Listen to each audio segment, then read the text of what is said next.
Roll for Crit is made possible thanks to the support of viewers like you and our patrons on our Patreon page. You can become a patron for just $1 a month at patreon.com/rollforcrit.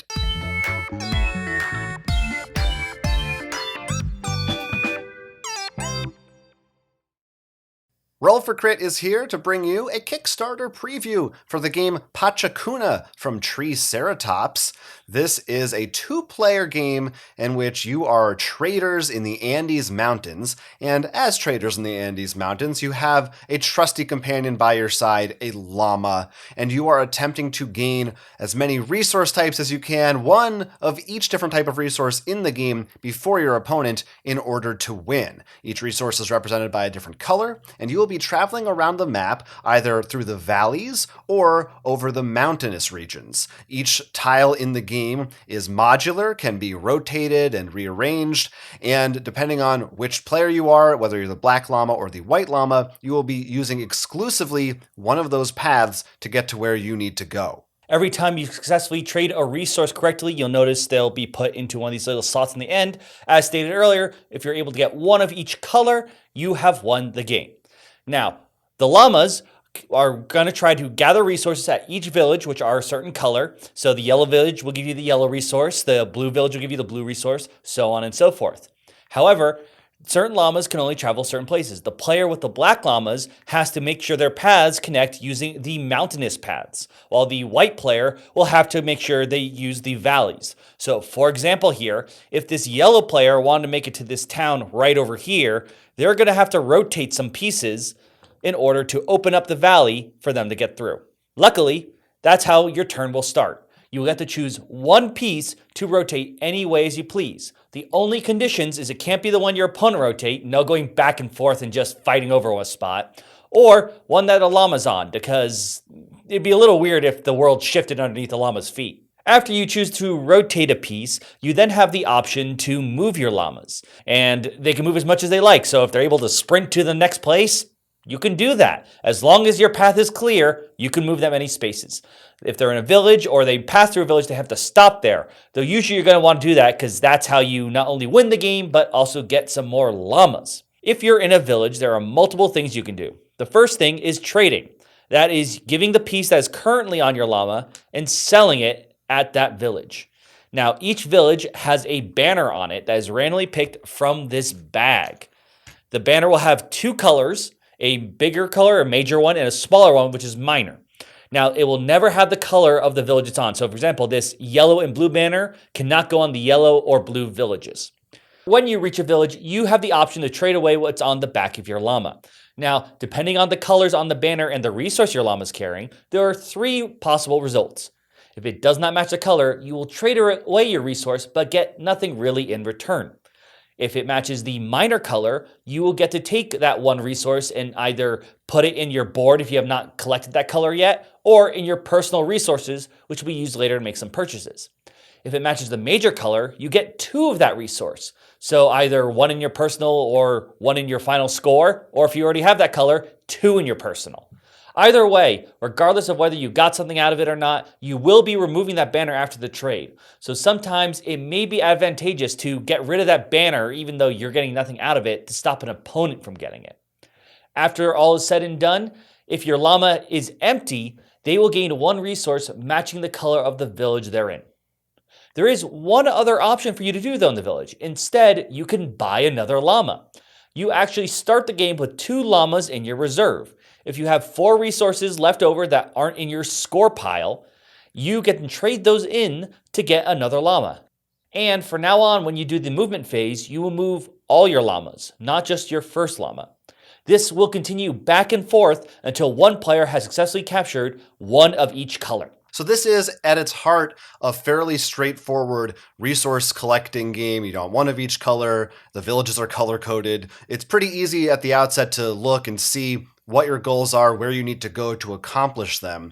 The board state is really the big thing that's going to add an extra layer of strategy and make this stand out from other games because of the fact that it's constantly changing. And anytime on your turn, at the start of your turn, you're going to be rotating one of those tiles however you want, in any direction that you want, as long as it doesn't fall under one of the conditions we said earlier. There's no llamas on it, and the other player didn't rotate it previously in their most recent turn. That's more for like, I'm sure if that rule didn't exist, you could go back and forth and be like, I'm going to move this. So next turn, like, no, I'm going to keep blocking you. And you just. Right. It also forces you to, if maybe they did move something that blocked your path, rather than, having to just, okay, well, I'm going to just wait another turn and hope they don't turn it around again. You've got to now look for some alternate way. And it does create this interesting puzzle mechanic where you have to try to trace that path and figure out what the right travel path is, and maybe along the way you accidentally create a new opening for your opponent or block them off without even meaning to some other path.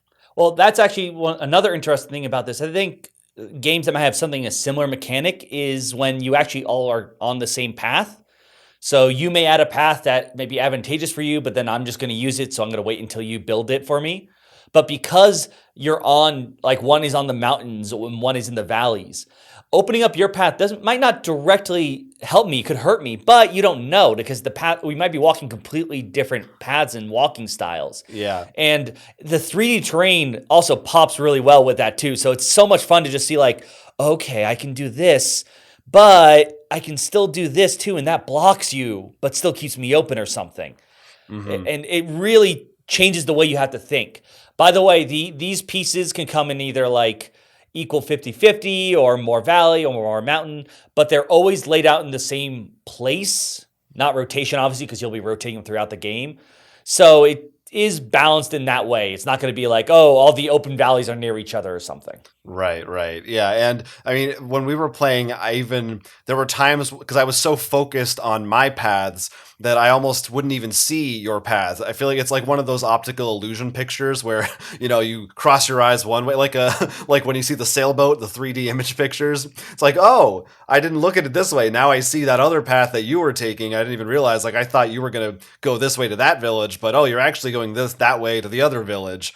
So that's just an interesting little quirk of the way your brain will adapt. I mean, I remember there was one time I'm like, I need to make it from the purple village if I'm trying to. Oh, if I rotate this piece, not only do I block you from getting to the village, but I only need to rotate one more piece and I make it there. But without realizing, there was another piece there that was like, oh, you're going to rotate that for you to get somewhere else, and that actually ruined my other path. Yeah. So there's a lot of that. It's probably good that this is only for 2 players. It could get very complicated if there are more players messing around with everything all the time. And then the other thing that will really change is the fact that once you deliver to a village, what that village wants is going to change. So, you might have the resource that you want, that you need to win, but maybe no place is looking for it right now, so you're trying to wait around for a village to be asking for it, or you take the color that you need to a village that is asking for it, but that village that wants that color is in exchange going to give you a color that you don't need anymore. So that might slow you down more than it actually puts you ahead. So you have to decide when is the right time to go to which village is the other part of this game. Well, that also becomes really interesting when near the end game, like, there's only one village that gives green right now. Like, I have green, and I know you want it. I see you loaded up on green. I'm going to go over there and trade a purple. It doesn't want purple, but I'm getting rid of that banner. Mm-hmm. Yeah. So that's a whole other kind of strategy of, like, is it worth it to drop a resource there? Can you outrun your opponent instead to get the final colors you need? I think it works really well for a 2-player game. It was very fun, and just trying to maze out I hope the mountains don't move this much in real life. I'll say that. I hope so too. Yeah, I think if you are looking for a 2-player game that has the feel of a more abstract game, but with that resource management and collection mixed in, this is a good one to look for. It has a very cute theme. The final version is going to come with a colorful bag that you will be storing your banners in that determine what the villages want, that actually is made with materials from from the region that this game was inspired by. It takes place in, so that's just a nice little bonus that you can play around with. And yeah, it's a cute little game for 2 players. It doesn't take too long to play, and I think it has a nice sense of progression in that it starts with just the one llama and everything is kind of blocked off. And as the game goes on, you'll have more llamas and there will be more paths open. So it feels like as you get to the end, you have more and more options, more paths that you can take. It becomes more interesting in that way. It really does become this weird game of a maze, but instead of being trapped, there's all these times where you're like, oh, like I got this yellow resource just because I wanted to drop my thing off the banner there, and I didn't realize now there's a great path where I can just go across the board and get the town that has another minor yellow banner. Right. It's just really fun of just seeing what paths open up to you and how you can take advantage of them, especially when you start getting multiple llamas. Then you're like, well, I'll send that one this way and this one this way, and maybe I'll use this one to hold down this piece so you can't rotate it. So if you are looking for a game like that and you want some cute little llamas in your life, check out Pachacuna. We will have a link to it in the description below. It's live on Kickstarter right now. We recommend you look at it, see what you think if you're in the market for a 2-player game of this style. And let us know in the comments, are you backing it? Are you a big llama fan? Do you like llamas or alpacas? Which way do you lean? Let's not bring that war here. I know, sorry, I didn't mean to make it political. Until then, though, I'm Will. I'm Jonathan. And this has been a Roll for Crit preview. Hey, go ahead, like and subscribe, and support our Patreon for even more board game content. Support us now to hear the audio expansion, where you can hear all the other nerdy things we've been up to.